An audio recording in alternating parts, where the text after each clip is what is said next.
It started out when we called out to the stars, into the darkness. We felt so small, tumbling through vast emptiness while clinging to the skin of the world, and without a single reason why. We were curious, yes, but ultimately, I think we were just terribly frightened. And we were young, so very young. We were children, and like a lonely, lost child, we did the only thing we could think of to make it stop. We did what we thought we had to do to make the universe make sense. We called for help. For years we scanned the sky for a sign. We sent signals to the stars and the darkness beyond. Are we alone? But the skies were quiet, always so quiet, leaving us to our own makings. But crying children never stop, and neither did we. We sent calls into every corner of space for decade after decade.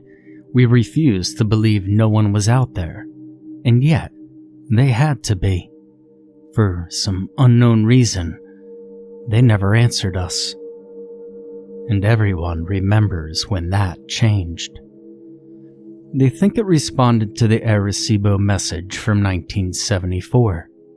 The response to the Arecibo message was received almost 3 months ago in 2 separate parts. The first part of the message was received at the Hat Creek Radio Observatory in California. The Allen Telescope Array picked up what sounded like static interference that continued on for over an hour. It consisted of unintelligible screeching and buzzing sounds that continued without pause for the whole hour. The meaning of this message was never discovered, if it had one. The only thing we knew was that the signal's origin came somewhere in the Hercules constellation, near Messier 13. As soon as that signal stopped, the real message began. We made contact that day, and we were asked a question. Who is there? Who is there? It came not through the radios, but as a voice inside all of our heads asked the question to all of us. I heard it. My wife heard it. The young heard it, and the old heard it. Even the deaf heard it. Everyone, everywhere, heard this voice whisper that question in their heads, in every language on Earth. I remember it almost too clearly. It asked in that familiar yet indescribable voice that's always there in my mind. It was like one of my own thoughts had gone rogue and had decided to speak directly to me. The world seemed to stop as everyone listened for what came next. Where are you? The heavy question seemed to linger in our minds for hours afterwards, and then for days, and then for weeks. That day changed everything. They were the doubters from the very beginning, and the holy ones who claimed that God had spoken to all of us, and that the time to repent was now. There were those who claimed they'd heard nothing, and those who'd claim that the aliens had given them their own secret messages. And of course, there were those who truly believed that we had been contacted for the first time by an extraterrestrial race like us, one ready to communicate, ready to lead us out of the dark. But we were wrong. We never made contact with alien life, at least nothing comprehensible or discernible to human understanding. The stars are vast, and in their vastness, our voices had touched the ears of something truly incomprehensible, something hungry and malevolent. The voice. We realized our mistake when the ground started to groan. Beneath our feet, everywhere, the ground seemed to moan. The muffled sounds shook through the dust and dirt below us. No one knew what was causing it, at least not until the calls started coming in. The graveyards were screaming, and all at once the dead had started screaming. Every deceased man, woman, and child was turning in their graves. All the animals did so too. Every dog, every cat, everything that had ever walked this earth. The cries of ancient whales shook the seas, and the shrill screeching of birds echoed in the forests. The caskets shook, and the morgues howled. The voices stopped together in an instant, leaving the world in an amplified silence. In their absence, a new sound filled the air. The voice returned. "I hear you." It came as a whisper from behind, an ominous yet oddly playful presence that felt so close, but was truly still so far away. It let us breathe in the silence for a minute, before it made us a promise. It was a promise we all knew to be true. "I am coming." The voice was gone, and the air again was filled with screams. This time, they were from the living.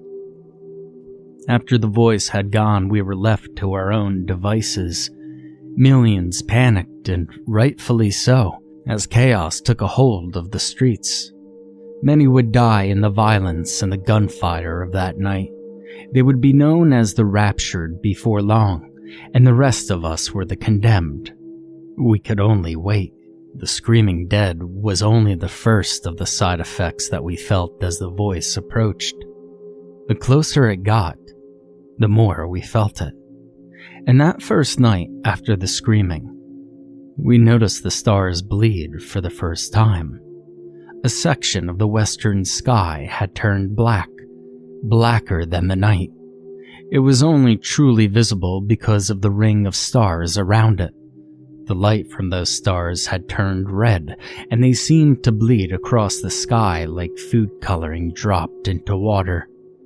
Their light swirled and flowed all around the edge of some unseen mass, and I knew then that I was staring into the face of the voice.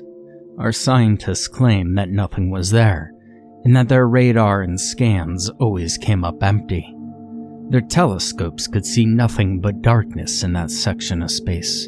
However, the proof was right in front of us, as every night that ring of darkness got wider, and more stars bled into the sky, and we watched it come.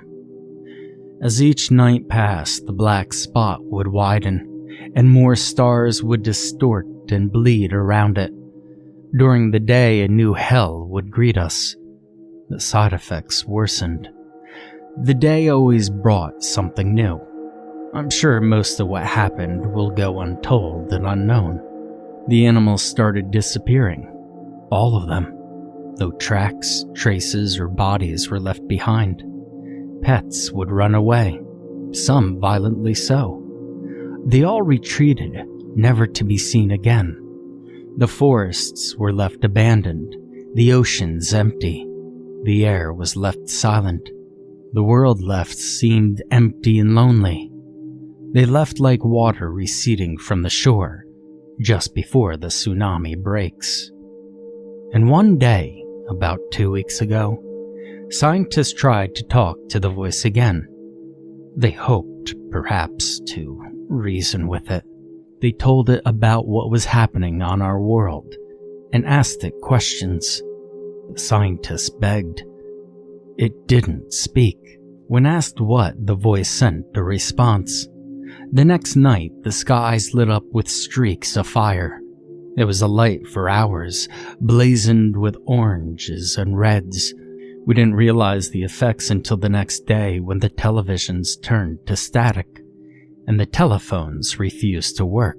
We had sat watching, as all the satellites were knocked out of the heavens. After that, reports became rumors and rumblings, sanity a thing of the past. The air chilled and weighed us down. The voice was nearly here, and everyone felt it. It rained for a week after the satellites fell. The rain was salty and mired with an unknown filth that turned the grass black. Maybe the satellites tracked something back in with them when they hit the sky, but no one knew for sure. All we know is that it fell from the clouds black as charcoal that blotted out the sun, like liquid ash. Darkness fell upon us for days. When the clouds went away, the skies were empty. There were no clouds, yet the sky hung low and gray. If the sun was anywhere in the sky, it never made itself known. Even it had abandoned us. Each day grew slowly darker and darker until night and day became almost the same.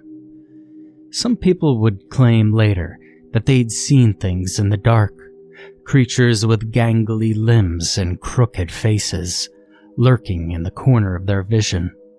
They were tall, white creatures that looked molted or rotten through their transparent skin. Appearances would last just a second or two before vanishing without a trace. Some believed this was the first step in the aliens' invasion, but the rest of us didn't know what to think. We just knew that it was nothing that simple or benign. They must have been hallucinations, just more madness to endure. But ultimately as harmless as anything else. As harmless as the screams of the dead, the missing animals, and the dying sky. Appearances slowly increased in duration and number. I think everyone saw them once at the least, but I don't think a single person would ever guess why they were truly here. They never touched nor spoke to anyone, and they certainly never harmed anyone. Most who got good looks at them described them as mournful or sorrowful looking. Some even claimed that the creatures watched over them at night, and others even claimed that it seemed as if the creatures were sorry for them. One claimed to have even seen one prostrate upon the ground, hands clasped above its head. He said it was praying for us. But prayer was no help. The churches and places of worship that have divided us for so long failed to bring hope to any in the end. The voice let them pray and begged for a while, but just days ago, the voice ended it all. No one questioned how, for at this point, nothing that happened surprised anyone anymore. But on the final day, all books of worship burned. Every last Bible, every Quran, everything. People rushed to the centers of faith, but found no solace. The churches and temples had suffered the same fates, if not worse. The people were left abandoned by their greatest hopes. There were rumors of churches all over the world, with walls formed from the bodies of those who sought refuge. They were merged to the walls, stuck to them like flies in a trap. They died, pleading for hope. But they were beyond God's help. The rest of us had learned to stop begging. We waited. The final message came. From beyond the sky it fell upon us. The voice echoed, and it spoke the simple truth. I am here. There's a darkness beyond the horizon, the likes of which I doubt has ever been seen. It brings with it the screams of countless souls, and it moves fast. The stars are dying now, and I know they'll never be seen again. The light is dying so fast. I leave this not as a warning, no, for it's far too late for that. Instead, consider this the last realization, the last humanity will ever know. For we used to wonder whether or not we were alone and lost, but never whether or not we were safe and hidden. The universe is infinite, and our understanding was significantly more finite. We should never have beckoned to the darkness. Instead, we should have clung to the light and closed our eyes every time we were turned to the void. As the final minutes approach, I hold one final truth to be certain. I now know why the skies were always so quiet.